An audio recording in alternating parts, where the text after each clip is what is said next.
Hi everyone, Joe Levine here, professional photographer and educator. When most people think about lighting, what they're thinking about is exposure, which of course is important. When I set out to photograph some of these wildflowers, I realized I wanted it nice and bright, but I needed a little bit more subtle approach to lighting because I wanted all these contours and shapes to come through, and this is a pretty small flower. So let's take a look at the lighting.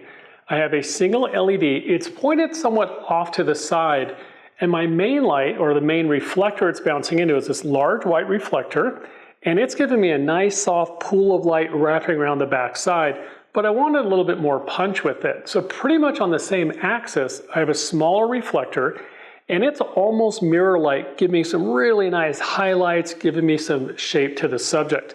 Now you may already notice a little bright spot of a light down here, and what that's for, I wanted some light to kind of engulf the flower. So I have another reflector, it's medium in size, and it's somewhere between a mirror and a white card.